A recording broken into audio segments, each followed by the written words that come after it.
unique hybrid healthcare system. Yes, it's none other than United States healthcare system. Hello and welcome to I Care for Billion. This is Dr. Ali, and today we're going to talk about healthcare in America. The United States of America, commonly known as the United States or America, is a federal republic composed of 50 states, a federal district, 5 major self-governing territories, and various possessions. At 3.8 million square miles, the United States is the world's third largest country by total area and just fractionally smaller than the entire continent of Europe. With a population of over 325 million people, the US is the third most populous country.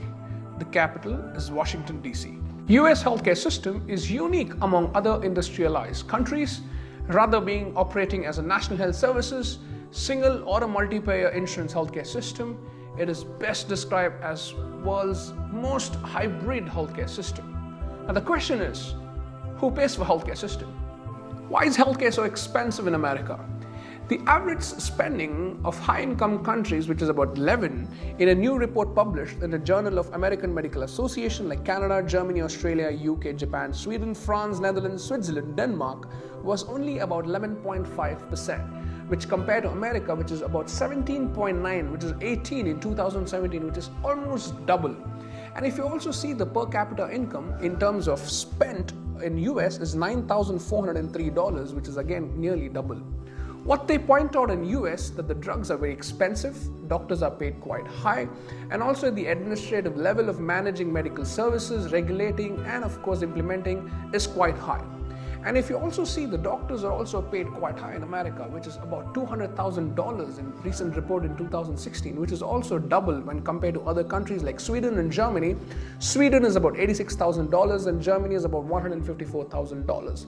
If you've also seen that the drug market in US spends about $1,443 per capita on pharmaceuticals, like compared to any 11 high-income countries, which is almost came up to $749 per capita, which is again twice the high. But the closest one is Switzerland, which is about $949. The average cost in US about coronary bypass graft surgery, which is costed about $75,000 when compared to India, which is just $7,000. And of course, like other countries like Netherlands and Switzerland, which costed about $15,000 and $36,000 approximately.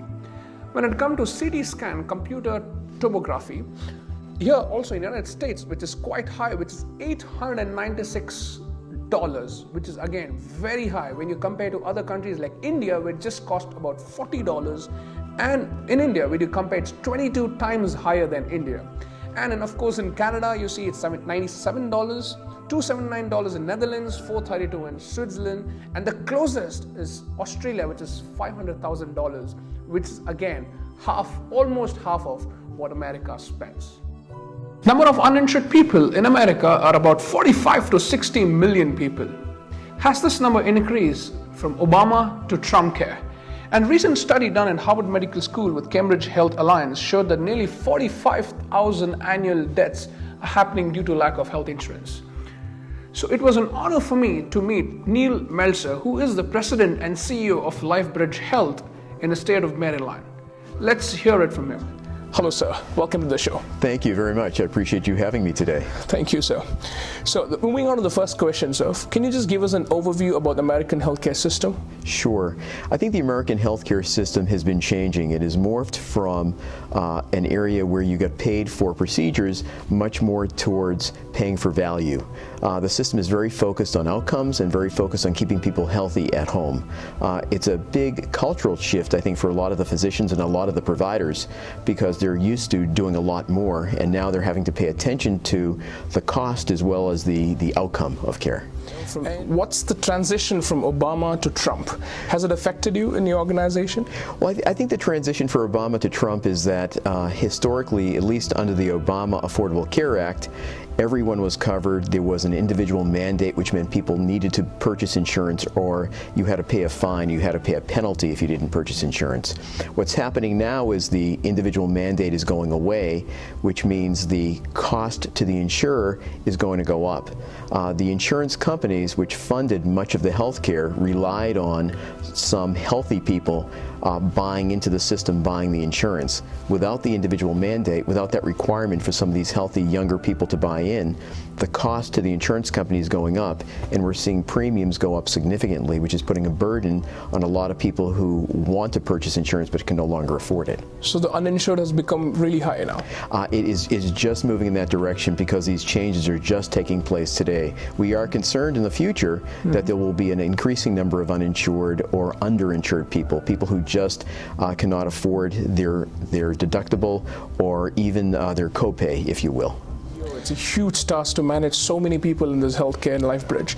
So how important it is, according to you, the intercultural work ethics? Oh my gosh. Well, we've got about 11,000 employees, physicians, associates working within LifeBridge Health. And I think one of the most important things is really the culture of the organization. When I think about my job and I think about what I try to do, it's trying to create a unique culture that encourages people and empowers people to do the best they can be. And I think one of the difficulties is we've got 5 different generations of people working here. We have people working here in their teens as well as people working here over 80 years old. So trying to get all 5 groups working together and focused on the same path isn't always the easiest thing, but I think it's my job and it's the leadership job to create a culture where people can do their best work. I want folks to come to work being happy. I want folks to want to come to work in the morning. And the environment is essential in terms of trying to create that kind of culture. I think without happy employees, without a positive culture, you're not going to get the best patient outcomes either. So I think culture helps provide better care. Okay. There's a change of administration from Obama to Trump. Yes. Has the employment rate declined over the course, or has it just increased? We see the employment rate increase since Obama to Trump, but we're not sure one has to do with the other. We're not sure that there's a cause and effect. We think part of what's happening is that people are recognizing that there are some wonderful jobs in healthcare, and people are now recognizing that if you want a good career, you want a good life, that it's a stable place to be. So we're seeing a lot more people go into healthcare. We're actually encouraging it. We're working with some of the local schools to create some unique training programs where students will come and do some rotations here. These are not medical students. These are students who are in their teen years who are considering a career in healthcare. They might want to be a nurse, they might want to be a physician assistant, but they're working with us to try to get a sense of what it would be like to work in this kind of environment. Fantastic, sir. Fantastic. So, moving on to the final segment. Sure. So what's your take-home message to all the viewers across the globe? Oh my gosh. I guess my take-home message would be that it's so important for individuals to take responsibility for their own health.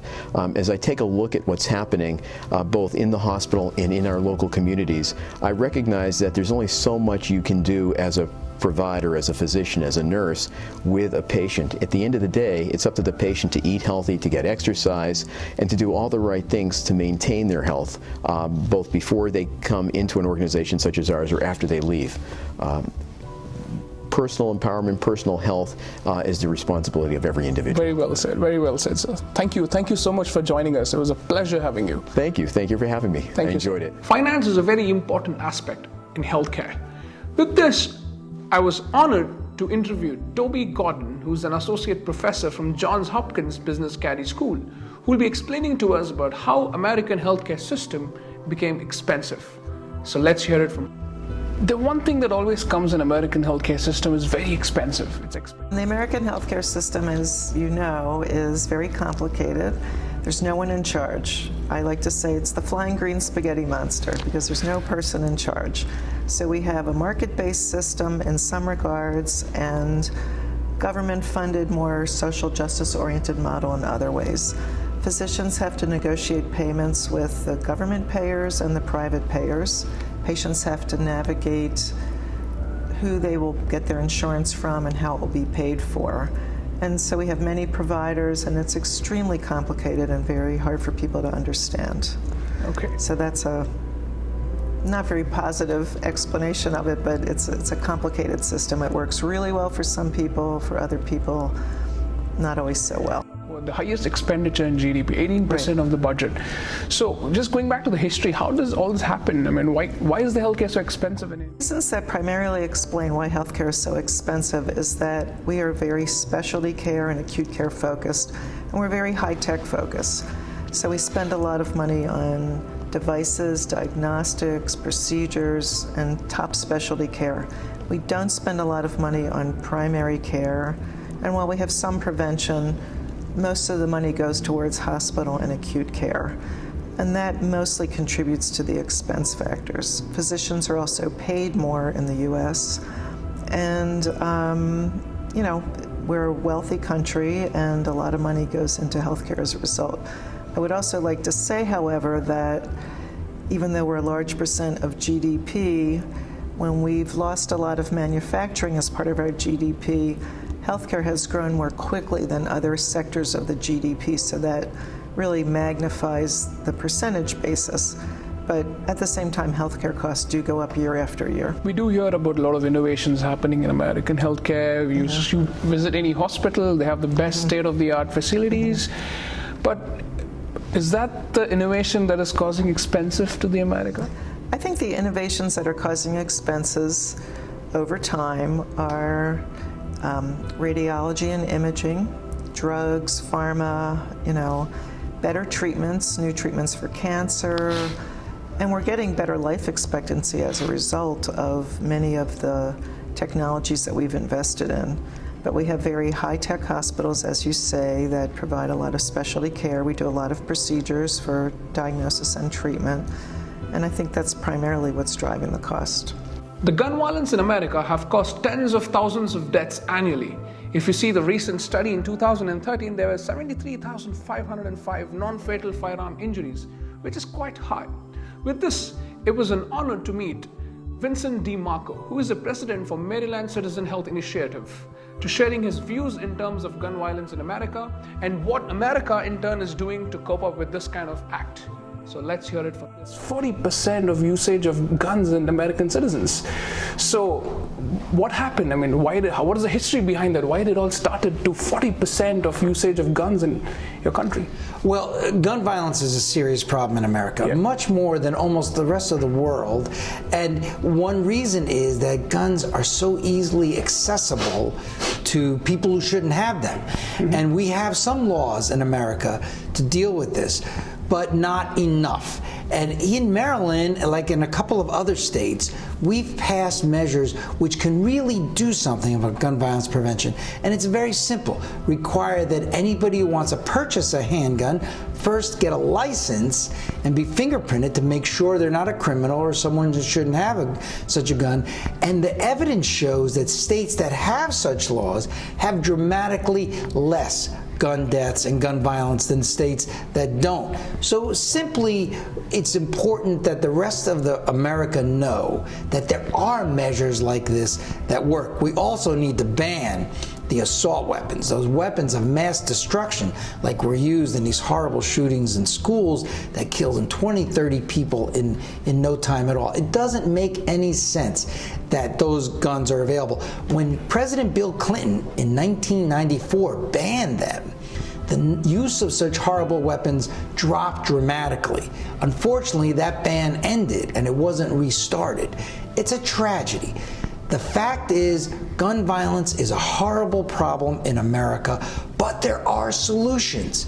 States like Massachusetts and New Jersey and Connecticut that have these licensing laws have dramatically lower gun death rates than states that don't. There's a solution.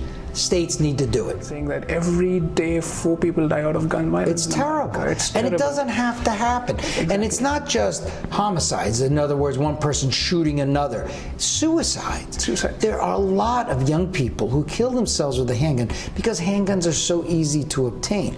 The data shows that there will be less of these young people's suicides if they didn't have a gun, because if you try to kill yourself with something else, it's a lot harder, and odds are you're not going to succeed and maybe live to live another day and be able to put your life back together, but a gun can end that. So there are too many easily accessible handguns, but if you had a measure like licensing handgun purchasers, there would be significantly fewer of all these kind of gun deaths. But is it really true that guns do sell in supermarkets?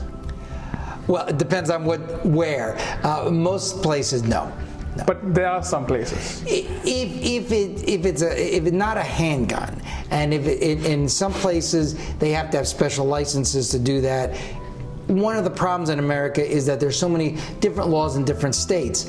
What we need is a national system of licensing handgun purchasers, and if there was such a system, it wouldn't matter where they were sold, because people who shouldn't get them wouldn't get them, and there would be lower gun deaths. Fantastic. So I just came up with this book called DeMarco Factor. Can you just enlighten us? Yes, it's a book published in 2010, DeMarco Factor, Transforming Public Will into Political Power. It talks about how we've accomplished these public health goals, overcome the vested interest opposition with one goal: achieve quality, affordable health care and public health gains for Marylanders. Fantastic, fantastic. So final question, any take-home message to the viewers around the world regarding the healthcare? Just that there are many ways in which we look to you all for guidance to improve healthcare in America, and there are ways that we can help you. So we want to work together to achieve a common goal of quality, affordable healthcare for everybody in the world. Fantastic. Thank you, sir. Thank you for joining us. Thank you very much. Fantastic. The benefits in U.S. military,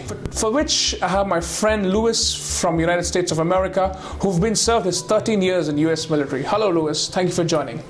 Hello, Ali. Thank you for having me. All right, Louis, can you just give me an overview about what are the benefits that you will be getting as you've been working for 13 years in U.S. military system? So, as a member of the military, you have 100% coverage for healthcare. So, not only for you, you happen to be married and having dependents, children, they also cover assist for them as well. So when you were working in U.S. military, so your part of your money was going as a taxes as well? Let me explain you a little bit. So in order to get into the military, you have to be physically fit, you have to have different tests, so they will know that you're ready for work, for deployment, battle, you name it. So that gives you a peace of mind of what kind of individual you'll be having in the military. This is definitely an advantage because you will know that the insurance will be a little bit cheaper than if you have any regular job from, the streets that doesn't have probably the health required for the job. Well, definitely the other benefit is like if you compare how much somebody with existing conditions has to pay for insurance, of course somebody in the military will have to pay way less. And it comes with the package, so when you sign your contract, even you enlisted officer in the military, you're guaranteed to have the 100% healthcare insurance for you and your family. All right, that's fair enough, and thank you, Louis. That's quite a good knowledge for all of us here to know about the added benefits you get when you work in a U.S. military in the United States of America. So to end up with final words, do you like to give some message to the viewers across the globe? Well, so my thoughts are like, I feel like we have a pretty good system, at least in the military. So what I would like for the future of, at least for the United States, is to have a program that works kind of the same way. I know we probably had to do a couple of adjustments. So I will be interested also in look at the systems in different parts of the world and see what is more suitable for our new systems. All right then, thank you, Louis. Thank you for joining us. Thank you. Now we come to the last segment of the video where we assess the healthcare system on the basis of talking to our expertise, our research, and talking to the locals. No doubt American healthcare system is completely hybrid. Like any other country in the world, it has its own drawback, but it definitely makes it up when it comes to technology and innovation, because it has one of the most cutting-edge technologies where people from all over the world come to America for the healthcare. But when we talk about American healthcare system, there are 5 things that comes into our mind. 1, it's hybrid healthcare system. It's market-driven, highly innovative, high-quality healthcare, but it's very expensive. And also when we talk about number of uninsured people is quite high. But nevertheless, they do turn up in emergency medicine, where we definitely can't turn down the healthcare to them. So that's definitely not the idea behind the crisis for health insurance, where patients turn out to the emergency wards just so that they can get their treatment. But it's definitely a sign of relief. In the end, I would like to come up and say that what's the point of having a fully loaded high-end car when you can't afford to drive it? With this, I would like to rate the system as 3.5. Thank you for watching us. Like, share and subscribe to our video. Again, what we believe in iCare for Billion is knowledge has to be shared and passed on. Stay healthy. Thank you.